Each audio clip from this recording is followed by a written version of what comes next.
미국은 1872년 3월 1일 세계 최초의 국립공원인 옐로스톤을 시작으로 총 63개의 국립공원을 관리하고 있습니다.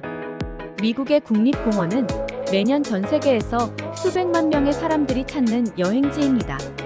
국립공원은 1916년 설립된 미국 국립공원관리청에 의해 운영되는데, 국립공원뿐만 아니라 공원 근처의 각종 보호지역과 문화유산 관리도 함께 하고 있습니다. 가장 큰 국립공원은 알래스카의 랭겔 세인트 엘리아스 국립공원으로 면적이 32,375제곱킬로미터에 달하는데 우리나라 강원도의 2배 정도 되는 면적입니다. 가장 작은 국립공원은 미주리주 게이트웨이 아치 국립공원으로 0.7804제곱킬로미터에 불과합니다. 또한 해외 영토인 아메리칸 사모아와 미국령 버진 아일랜드도 국립공원으로 지정되어 있습니다. 2022년 미국 국립공원 방문객 수는 3억 1,100만 명입니다. 2023년도 방문객 통계는 아직 나오지 않아서 2022년 수치를 인용했습니다. 미국 국립공원관리청은 매년 방문객 수를 집계하는데, 그중 2022년 기준 1위부터 10위까지의 국립공원을 살펴보겠습니다. 오늘 영상에서는 1위부터 3위까지의 국립공원을 살펴보고, 다음 영상에서 4위부터의 국립공원을 찾아가 보겠습니다.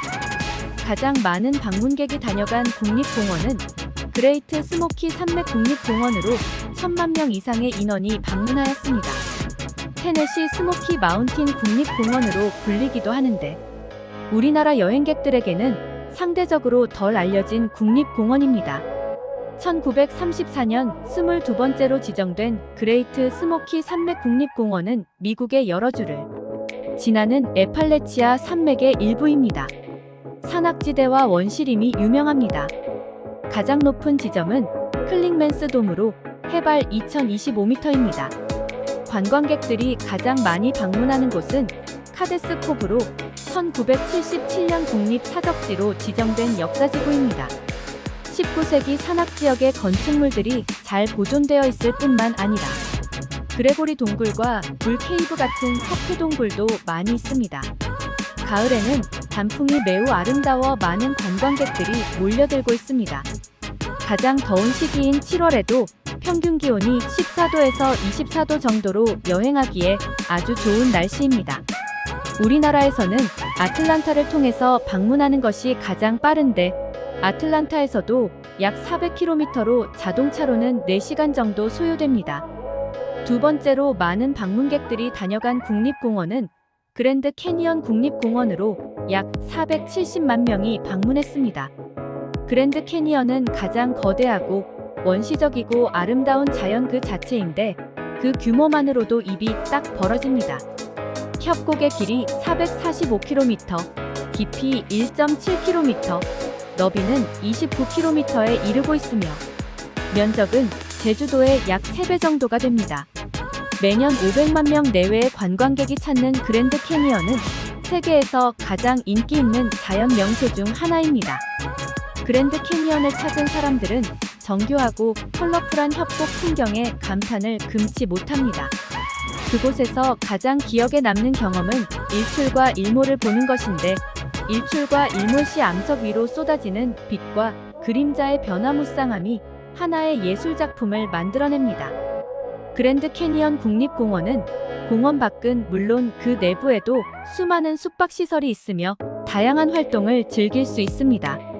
등산로를 따라 쉬엄쉬엄 걸으면서 절벽 가장자리를 따라 솟구치는 갈가마귀를 구경하거나 저 아래 성난듯이 으르렁대는 급류의 물소리를 들어볼 수도 있습니다.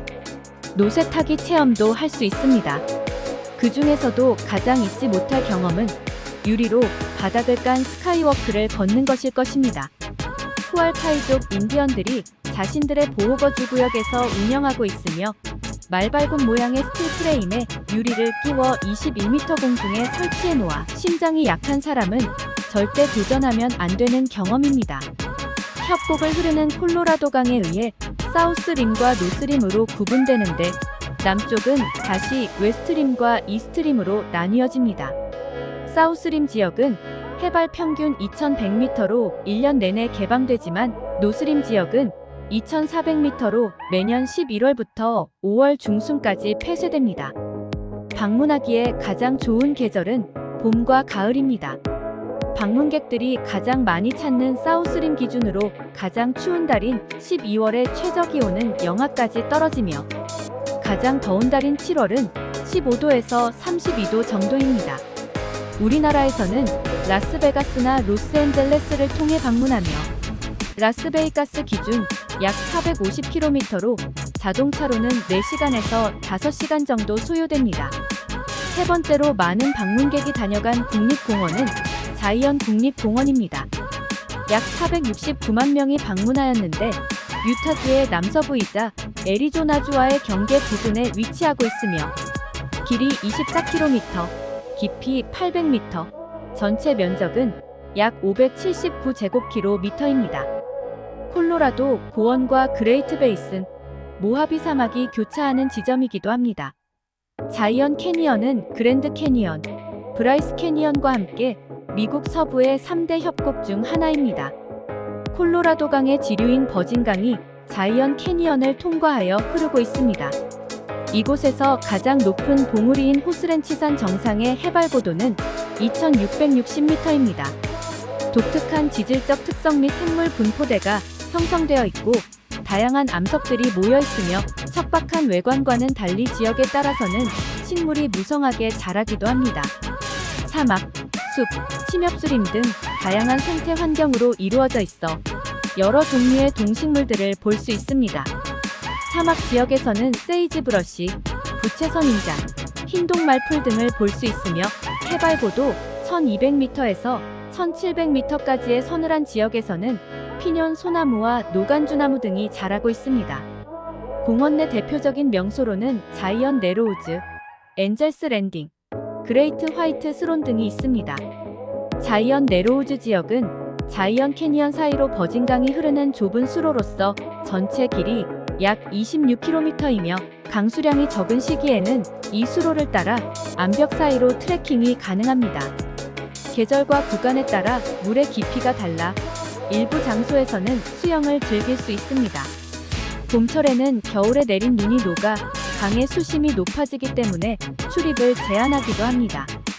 엔젤스 랜딩은 버진강이 굽이치는 공유천 인근 바위산으로 천사가 내려앉은 곳이라는 이름에 걸맞게 아름다운 경관을 자랑합니다. 산의 높이는 1765m에 이르며 중생대의 사암으로 이루어져 있습니다. 1926년 완공된 4.35km 길이의 트레일을 따라 정상까지 올라가면 자이언 캐니언의 전경을 한눈에 내려다볼 수 있습니다. 정상 부근에 다다르면 암벽에 설치된 체인을 잡고 올라가야 하기 때문에 고소공포증이 있는 사람들에게는 쉽지 않은 코스입니다. 그레이트 화이트 스론은 2063m 높이의 바위산으로 백색의 나바호 사암으로 이루어져 있습니다. 그레이트 화이트 스론 정상까지 이어지는 트레일이 없어 관광객들이 접근하기는 쉽지 않지만 산악 등반가들이 많이 찾고 있습니다. 체커보드 메사는 자이언 국립공원의 동쪽 입구에 있는 산으로 정상의 높이가 2033m에 이릅니다. 또한 약 700m 두께의 나바호 사암 퇴적층이 쌓여 있습니다. 사암은 구멍이 많아 수분이 침투하기 쉽고 물은 성질이 있어 이 산의 사암 퇴적층 역시 오랜 세월 자연의 힘에 의해 다양한 모양으로 변형되었습니다. 수분이 침투한 물은 성질의 사암으로 인해 산의 전면에서 가로 세로로 깊은 홈이 패여 만들어진 독특한 무늬를 볼 수 있는데 가로줄 무늬는 침식 작용에 의해 생성된 것이며 세로줄 무늬는 쌓였던 눈이 녹으며 오랜 시간 물줄기가 흘러내리면서 만들어진 것으로 추정됩니다. 과거 이곳에 먼저 진출한 이들은 이곳에서 농사를 지으며 정착했습니다. 기독교인들이 서부로 진출하여 유타 지역에 자리를 잡고는 이 지역을 발견하였는데 그때 이곳의 웅장함에 매료되어서 시온처럼 넓고 아름다운 곳이다라는 의미에서 이곳에 시온이란 이름을 붙였다고 합니다. 이후 1909년경 윌리엄 하워드 태프트 대통령 재임 당시 국립공원으로 승격되었으나 당시엔 무푼투익 국립기념관이라는 이름으로 불리웠고 9년 후에 1918년경 원래 이름을 존중하여 시온 국립공원으로 바뀌었습니다. 다음 영상에서는 4위부터의 국립공원에 대해 살펴보겠습니다.